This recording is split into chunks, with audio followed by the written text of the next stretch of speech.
श्री परमात्मने नमः। श्रीमद् भगवद गीता अथ त्रयोदशोऽध्यायः। श्री भगवान बोले, हे अर्जुन, यह शरीर क्षेत्र इस नाम से कहा जाता है और इसको जो जानता है उसको क्षेत्रज्ञ इस नाम से उनके तत्व को जानने वाले ज्ञानी जन कहते हैं।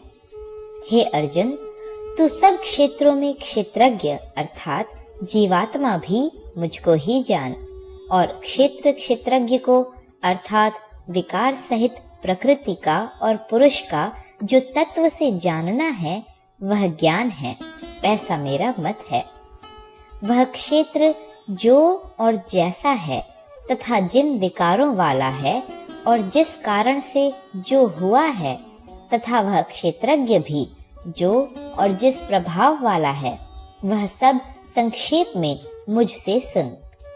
यह क्षेत्र और क्षेत्रज्ञ का तत्व ऋषियों द्वारा बहुत प्रकार से कहा गया है और विविध वेद मंत्रों द्वारा भी विभाग पूर्वक कहा गया है तथा भली भांति निश्चय किए हुए युक्ति युक्त ब्रह्म सूत्र के पदों द्वारा भी कहा गया है।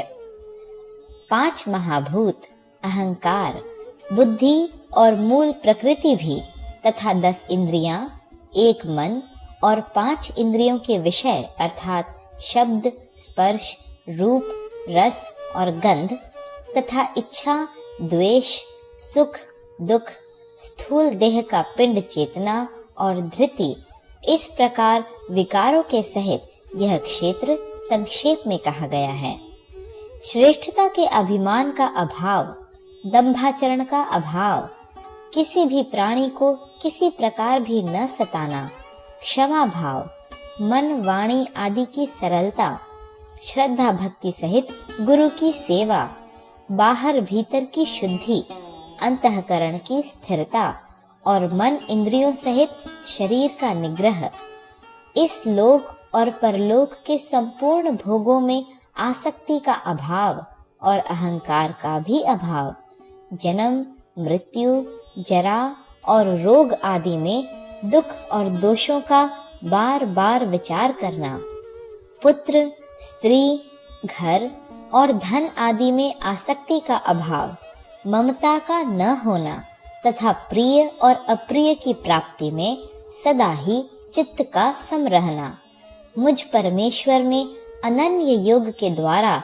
अव्यभिचारिणी भक्ति तथा एकांत और शुद्ध देश में रहने का स्वभाव और विषयासक्त मनुष्यों के समुदाय में प्रेम का न होना, अध्यात्म ज्ञान में नित्य स्थिति और तत्व ज्ञान के अर्थ रूप परमात्मा को ही देखना, यह सब ज्ञान है और जो इससे विपरीत है वह अज्ञान है, ऐसा कहा है। जो जानने योग्य है तथा जिसको जानकर मनुष्य परमानंद को प्राप्त होता है उसको भली भांति कहूँगा। वह अनादि वाला परब्रह्म न सत ही कहा जाता है न असत ही। वह सब ओर हाथ पैर वाला, सब ओर नेत्र, सिर और मुख वाला तथा सब ओर कान वाला है, क्योंकि वह संपूर्ण इंद्रियों के विषयों को जानने वाला है, परंतु वास्तव में सब इंद्रियों से रहित है तथा आसक्ति रहित होने पर भी सबका धारण पोषण करने वाला और निर्गुण होने पर भी गुणों को भोगने वाला है। वह चराचर सब भूतों के बाहर भीतर परिपूर्ण है और चर अचर भी वही है और वह सूक्ष्म होने से अविज्ञेय है तथा अति समीप में और दूर में भी स्थित वही है। वह परमात्मा विभाग रहित एक रूप से आकाश के सदृश परिपूर्ण होने पर भी चराचर संपूर्ण भूतों में विभक्त सा स्थित प्रतीत होता है तथा वह जानने योग्य परमात्मा विष्णु रूप से भूतों को धारण पोषण करने वाला और रुद्र रूप से संहार करने वाला तथा ब्रह्मा रूप से सबको उत्पन्न करने वाला है। वह परब्रह्म ज्योतियों का भी ज्योति एवं माया से अत्यंत परे कहा जाता है। वह परमात्मा बोध स्वरूप, जानने के योग्य एवं तत्व ज्ञान से प्राप्त करने योग्य है और सबके हृदय में विशेष रूप से स्थित है। इस प्रकार क्षेत्र तथा ज्ञान और जानने योग्य परमात्मा का स्वरूप संक्षेप से कहा गया। मेरा भक्त इसको तत्व से जानकर मेरे स्वरूप को प्राप्त होता है। प्रकृति और पुरुष इन दोनों को ही तू अनादि जान और राग द्वेष आदि विकारों को तथा त्रिगुणात्मक संपूर्ण पदार्थों को भी प्रकृति से ही उत्पन्न जान। कार्य और करण को उत्पन्न करने में हेतु प्रकृति कही जाती है और जीवात्मा सुख दुख के भोक्तापन में अर्थात भोगने में हेतु कहा जाता है। प्रकृति में स्थित ही पुरुष प्रकृति से उत्पन्न त्रिगुणात्मक पदार्थों को भोगता है और इन गुणों का संग ही इस जीवात्मा के अच्छी बुरी योनियों में जन्म लेने का कारण है। इस देह में स्थित यह आत्मा वास्तव में परमात्मा ही है। वह साक्षी होने से उपद्रष्टा और यथार्थ सम्मति देने वाला होने से अनुमंता, सबका धारण पोषण करने वाला होने से भर्ता, जीव रूप से भोक्ता, ब्रह्मा आदि का भी स्वामी होने से महेश्वर और शुद्ध सच्चिदानंद घन होने से परमात्मा ऐसा कहा गया है। इस प्रकार पुरुष को और गुणों के सहित प्रकृति को जो मनुष्य तत्व से जानता है, वह सब प्रकार से कर्तव्य कर्म करता हुआ भी फिर नहीं जन्मता।